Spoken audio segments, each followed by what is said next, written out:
Good morning, જય શ્રી કૃષ્ણ, જય સ્વામિનારાયણ. તો મોર્નિંગ થઈ ગઈ છે સરસ, અને દેવમ અહીંયા રીડિંગ કરવા બેસી ગયો છે આજે ને.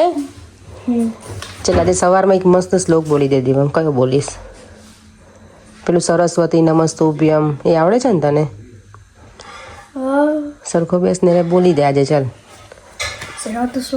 સરસ્વતી સરસ્વતી નમસ્તુભ્યં વરદે કામરૂપિણી વિદ્યારંભમ કરસ્યામિ સિદ્ધિર્ભવતુ મે સદા. ગુડ. જે છોકરાઓ સ્કૂલે જતા હોય કે કોલેજ કે એના માટે આ શ્લોક સરસ છે, સરસ્વતી દેવીનો. કારણ કે સરસ્વતી વિદ્યાની દેવી છે ને, તો એ શ્લોક સવારમાં બોલવો જોઈએ તો સારું. હું ગઈકાલે છે ને પ્રેમાનંદજી મહારાજ છે ને એનું બધું હમણાંથી ફોલો કરું છું, જેની બધી રીલ્સ ને એવું જોતી હોય તો એમાં એક શ્લોક હતો કે જે છોકરા એક્ઝામ આપવા કે એમાં જતા હોય ને તો ઓમ એમ સરસ્વતી નમઃ એ બોલીને જવાનું, તો એ સારું. એવું કહેતા હતા કે પોઝિટિવિટી આવે અને છોકરાઓ જે એક્ઝામ આપવા જતા હોય ને એમાં એનું જે પણ હોય સ્કૂલને લગતું કે કોલેજને લગતું એ સફળ થાય એનું કાર્ય. દેવમભાઈને રીડિંગનો એટલો શોખ છે ને, ક્યારેક ક્યારેક બેસી જાય અને એ જો હું સવારમાં કિચનમાં હોઉં ને તો પછી રીડિંગ ના થાય, તો પછી એનું ટીવી ચાલુ હોય અહીંયા અમારું. પણ આજે બંધ છે ટીવી ને બેટા.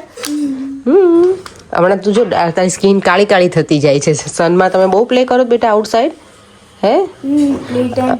અને તું પાણી તો પીતો જ નથી. હું રોજ તારી બોટલ જોઉં છું, એમની એમ લઈને આવે જ ઘરે. હે? શું નહીં? હા, હવે વોટર બોટલ ફિનિશ જોઈએ મને. હા ને? ઓકે. ચાલો તો હવે બ્રેકફાસ્ટ કરી લીધો છે, દેવમનું લંચ રેડી થઈ ગયું છે, બધું જ રેડી છે. હવે હું અને દેવમ નીકળીશું. મારે પણ આજે થોડુંક વહેલા પહોંચવાનું છે એટલે. અને આજે સાંજે મારે બનાવવાનું છે મારી મમ્મીના, મારી સાસુના બધાના ફેવરેટ ઢોકળા. અને આ ઢોકળા છે ને એનું જો ફર્મેન્ટેશન થઈ જ ગયું છે, બહારથી પણ દેખાશે. મેં એમાં છે ને ચોખા, ચણાની દાળ, મગની દાળ અને થોડી એવી અડદની દાળ, થોડીક જ, એક ચમચી નથી નાખી એટલી અડદની દાળ, એ બધું પલાળી દીધું હતું. પછી મેં એને સાંજે કાલે ક્રશ કરી નાખ્યું. ક્રશ થઈ જાય ને પછી એમાં સૂકી મેથી હોય ને જે, એ દાણા ધોઈને નાખી દેવાના, એટલે અંદર પલ્લી પણ જાય ને. એ ઠંડુ જ્યારે બહુ હોય ને તમારે ફર્મેન્ટેશન ના આવે તો નાખી દો મેથી, તો અંદર ફર્મેન્ટેશન મસ્ત આવી જાય. તો મારે સરસ આજે હાથો આવી ગયો છે. અને આજે સાંજે હું બનાવવાની છું ઢોકળા, ખાટિયા ઢોકળા કહીએ ને એ બનાવવાની છું.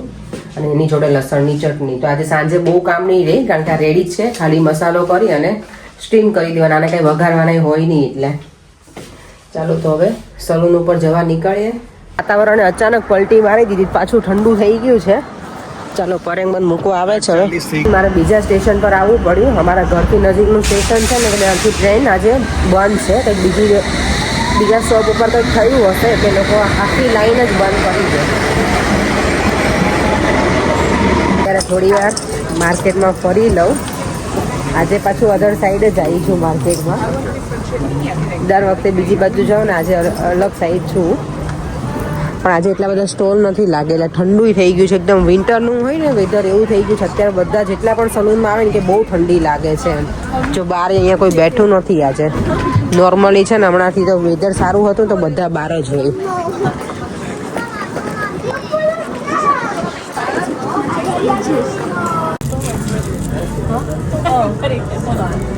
$100 for Simon.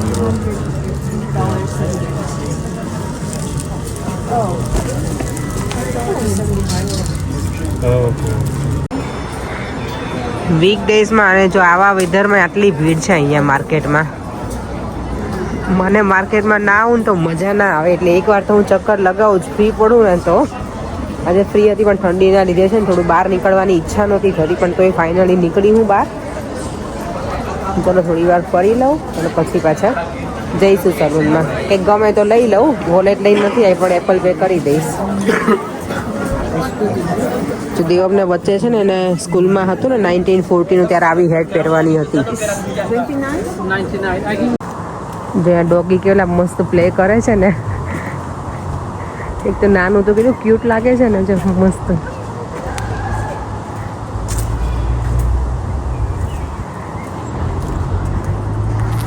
છોકરાઓને જેમ બહાર લઈ નીકળે ને રમવા, એમ એને બહાર લઈ નીકળે તો મજા આવે રમવાની.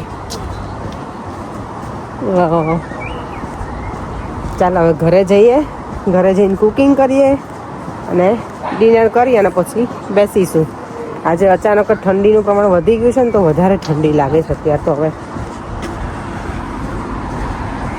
જો આ કયું ટ્રી છે, એના પાન તો જો કેટલા મોટા મોટા છે.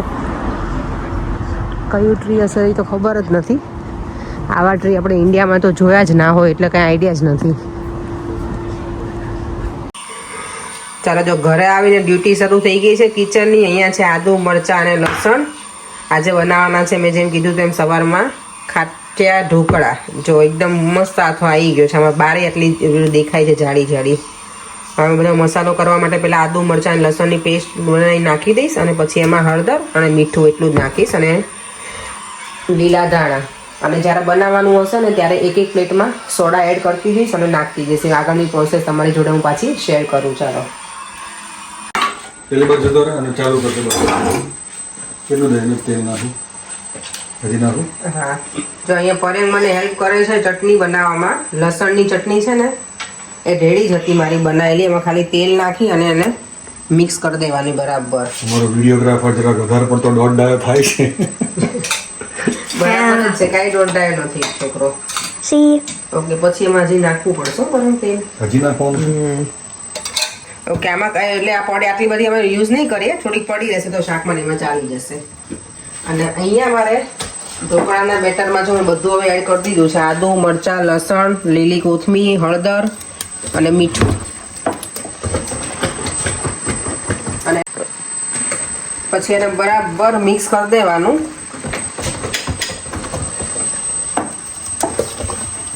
મારી મમ્મી તો છે ને આમાં મકાઈ નાખતી. ઢોકળા બનાવે ને ત્યારે મકાઈ દળાવે. એટલે મીન્સ મકાઈને એવું નાખે દળાવવામાં. ઘંટીએ દળાવવા છતાં એટલું યાદ છે ઢોકળા બનાવતા ને ત્યારે. આ તો મેં બધું પલાળીને જ બનાવ્યું છે. અને આ શું છે? આ શું છે બેટા? સોલ્ટ. અને મેં આટલું વધારે પલાળ્યું છે ને આમાંથી થોડોક હું હાંડવો પણ બનાવું. એટલે મારી ઘરે બેટર જ્યારે પણ ઢોસા કે બને અને ઢોકળા બને હું વધારે જ પલાળું બધું. તો પછી બીજા દિવસે એનું બીજી વસ્તુ બનાવી નાખવાની. જો હવે જેટલો આ બનાવવું હોય ને પ્લેટ એટલા લેવાનું ખીરું અને ઉપર સોડા છે અને થોડું લીંબુ નાખી દઈશ. લીંબુમાંથી તો નીચું વાતું નથી બોલો. હવે થશે મારું હાથ ઉપર ગયું. મેં આમાં છે ને આથો લાવવામાં દહીં કેવું નહોતું નાખ્યું એટલે મેં લીંબુ નાખ્યું છે. પછી બરાબર મિક્સ કરી લેવાનું. અને મેં અહીંયા જો પ્લેટ ઓલરેડી ગરમ કરવા મૂકી દીધી છે ઓઇલ ગ્રીસ કરીને.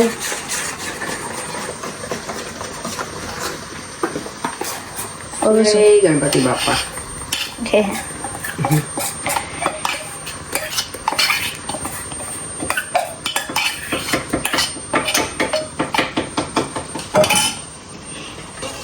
ડેડી જલ્દી હેલ્પ કરે છે બેટા આજે. અને જો આની ઉપર પછી તમને લાલ મરચું સ્પ્રિંકલ કરવું હોય તો કરવાનું. થોડુંક ડેકોરેશન જેવું લાગે એટલે આ કંઈ કરવું જરૂરી નથી. બસ હવે આપણી ઢોકળાની થઈ જશે રેડી. ચલો જો એક પ્લેટ બનીને થઈ ગઈ છે રેડી. એકદમ મસ્ત ખાટિયા ઢોકળા છે આ. નોર્મલી મારે સફેદ ઢોકળા બનતા હોય ઘરે, આજે ખાટિયા ઢોકળા છે. ચાલો અહીંયા બની ગયું છે ડિનર રેડી થઈ ગયું છે ને અહીંયા દેવમ અને પરેંગ બંને બેસી ગયા છે. દેવમ કેવું લાગે બેટા ઢોકળા? સારું. પરેંગ સારા બને છે? કંઈ કહેવાનું હોય મસ્ત.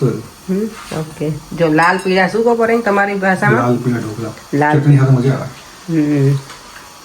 અને હેલ્ધી પણ છે. આમાં બધી ડાળી પણ નાખેલી છે એટલે સારું.